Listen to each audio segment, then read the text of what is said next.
Good morning. आज हम पढ़ेंगे standard 5 English medium subject Gujarati. निकालो पेज नंबर 48, चैप्टर 9 कदर। હવે એમાં આપણે કાલે ફર્સ્ટ પેજ પર જોયું હતું। હવે આજે જોઈશું સેકન્ડ પેજ પર। ફર્સ્ટ પેજ પર તમને સમજણ પડી હતી ને, તો આજે સેકન્ડ પેજ જોઈશું। ઠીક છે।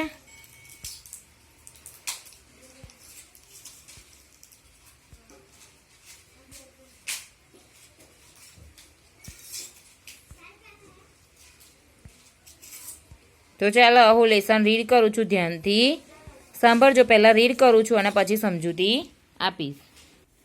એમાં ફર્સ્ટ પેજ પર આપણે જોયું હતું કે એક નાનકડી નદીનું હતું અને ત્યાં બધા પશુઓ પાણી પીવા જતા હતા। ત્યાં નદીના કિનારે ગરણી નામનું ગામ હતું, ખોબા જેવડું, અને એની રૂડપ, એની સુંદરતા પણ ઉડીને આંખે વળગે તેવી હતી। ગામમાં વસનારા માણસો પણ ઓલદોલ દિલદાર હતા અને ત્યાં સૌ કરતાં સવાયો એક આદમી હતો, જાતનો ચારણ। તેનો ધંધો ઘોડા વેચવાનો અને લેવાનો હતો। નાનપણથી જેને ઘોડા સાથે પ્રીત હતી। એની જોડે અરબી, પંજાબી, કચ્છી અને કાઠિયાવાડી ઘોડાઓ હતા।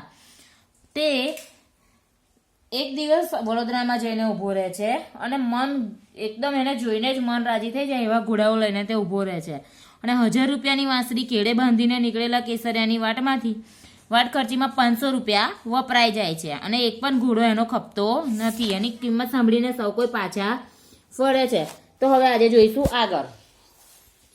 આખરે કેસરિયાએ વડોદરાને રામ રામ કરીને ઘરની ભેગા થઈ જવાનો નિર્ણય કર્યો।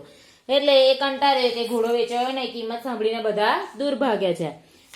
એટલે એને શું કર્યું કે પાછું એનું ઘરની ગામ છે ત્યાં જવાનો નિર્ણય કર્યો। વડોદરા ઉપર ભગવાન સૂરજ દાદાના તેજ પાથરવા માંડ્યા। વડોદરા ઉપર ભગવાન સૂરજ દાદાના તેજ પાથરવા માંડ્યા એટલે કે બપોરનો સમય થવા આવ્યો।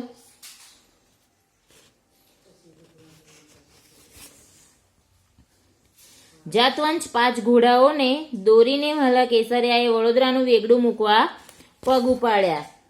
એટલે જાતવંશ એટલે કે ઊંચી ખાનદાન ઓલાદનું જાતવંશ એટલે એ બધા ઘોડાઓને લઈને એ પાછો વડોદરા મૂકીને ચાલવા માંડ્યો। પાણીપંથા ઘોડાઓ અને પાછા વગર અસવારના। પછી એની ચાલમાં પૂછવું જ શું, એ ઘોડાઓ પાણીપંથા હતા અને એથી પાણીપંથા એટલે કે પૂરના પાણીની ઝડપે દોડનારા ઘોડાઓ હતા અને પાછા એમની જોડે અસવારાય નહીં એટલે એમની ચાલનું તો પૂછવું જ શું। કેસરિયાએ એક ઘોડા ઉપર રાંગ વાળી, બાકીના 5 ઘોડાઓ એની ફરતા થનગનતા ચાલવા માંડ્યા। એક ઘોડા ઉપર રાંગ વાળી અને બીજા 5 ઘોડાઓ હતા એ થનગનતા ચાલવા માંડ્યા। જાયદી ખજૂરની પેશી જેવો વાન, હાથ મૂકો તો લપસી જાય એવી સુવાળી ચમકતી ચામડી, કાન સોરીને દોડે ચડાવતા। જાયદી ખજૂરની પેશી જેવા એનો વાન હતો, એનું શરીર હતું, હાથ મૂકો તો લપસી જાય એવી એમની સુવાળી ચામડી હતી, કાન સોરીને દોડે ચડાવતા।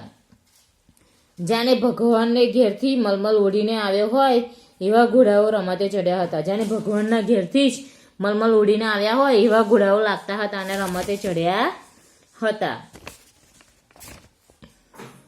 વાલાનું મન આજ વડોદરા માથેથી ઉઠી ગયું છે। એ કેસરિયાનું મન વડોદરાના માથેથી ઉઠી ગયું કેમ કે એક ઘોડાઓ વેચ્યા નહીં અને એ કંટાળ્યો માટે। જટ પોતાના ગામ ઘરની ભેગા થવા મનમાં અજંપો જાગ્યો છે।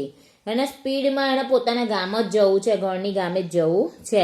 પણ ઘરની કઈ ઘોડાને ઘરે થોડું છે, ઘરની કઈ ઘોડાને એટલે એટલું નજીક થોડું છે કે જતું રહે। વાટ ખર્ચીની વધેલી 500 રૂપિયાની વાંસળી કેડે બાંધી છે।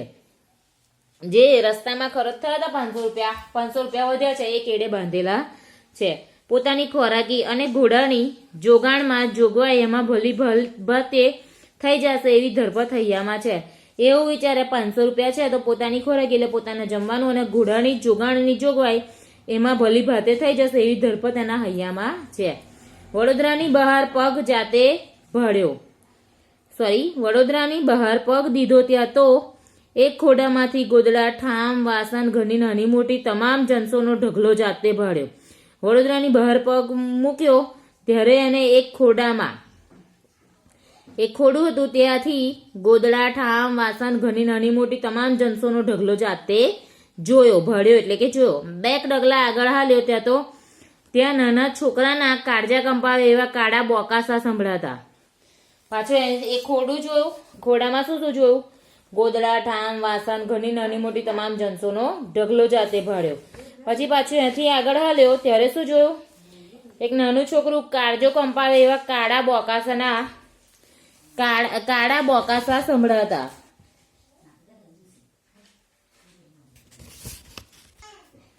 એ બોકાસા એટલે કે રાડો બૂમો સંભળાતી હતી.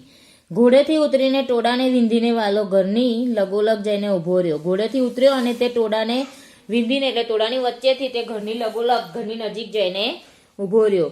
જોતા જ કેસરીયો મામલો પામી ગયો. એ જોતા જ કેસરીયો મામલો સમજી ગયો. લેનદારની ટાપ ઉતરી હતી. લેનદાર હતો એની ટાપ ઉતરી હતી. ગાભા ગોદરા ઠામ ઠીકરા ઠેબે આવતા હતા.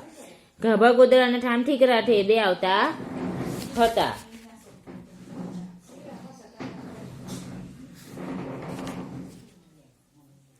યુવાન મરાઠાના મોં ઉપર મસ વળી ગઈ હતી. જે મરાઠો હતો એના મોઢા ઉપર મસ વળી ગઈ હતી. ટાંપ લઈને આવનાર શેઠ ઉપરવાલાએ નજર ધ્રોબી સવાલ કર્યો.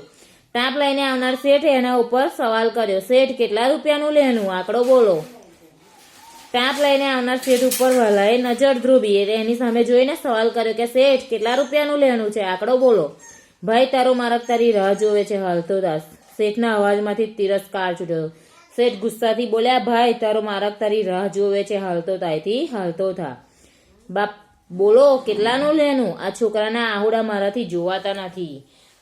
શું બોલે છે ઓય કે બાપુ કેટલાનું બોલો કેટલાનું લેનું છે? આ છોકરાના આહુડા મારાથી જોવાતા નથી. શેઠનો મિજાજ તડાયો. આવે મોટો કેટલાનું લેનું? દાતારનો દીકરો? શેઠ અકરાઈને બોલે છે ગુસ્સત કે આવ્યો મોટો કેટલાનું લેનું વાળો? દાતારનો દીકરો છું? ખેસ ફંગોરતા શેઠે કહ્યું બોલ ₹500નું બિલ ભરવું છે? શેઠ શું કહે છે કે તું આમ ખેસ હલાવે છે અને પછી બોલે છે કે બોલ ₹500નું બિલ ભરવું છે? એક પડ ને બીજી પડે કેસરીએ કેળેથી વાંસળી છોડી મૂળાના પતિકા જેવા 500 ગણી દીધા. કેસરિયા જોડે ₹500 વધ્યા હતા ને તો એને શું કર્યું? એક પડની બીજી જ પડે કેસરિયાએ કેળેથી વાંસળી છોડી મૂળાના પતિકા જેવા ₹500 ગણી દીધા. ઉપરથી ફરિશ્તો ઉતર્યો હોય એવું જુવાન મરાઠાને લાગ્યું. એ મરાઠાને કેવું લાગ્યું કે ઉપરથી જાણે કે ફરિશ્તો ના આવ્યો હોય એવું લાગ્યું. પ્રામાણિકતાની પછેડી ઉપર પગ દઈને જીવતા યુવાન મરાઠા રઘોબા ફાટી આંખે વાલા કેસરિયાને જોઈ રહ્યા. ફરિશ્તો આવ્યો હોય એવું મરાઠાને લાગ્યું. અને પ્રામાણિકતાની પછેડી એટલે અને પ્રામાણિકતાથી પછેડી ઉપર પગ દઈને જીવતા યુવાન મરાઠા રઘોબા ફાટી આંખે એને જોઈ રહ્યા કેસરિયાને. એ રઘોબા છે એ મરાઠા એ કેસરિયાને જોઈ રહ્યા પ્રામાણિકતાથી એને ₹500 આપી દીધા માટે.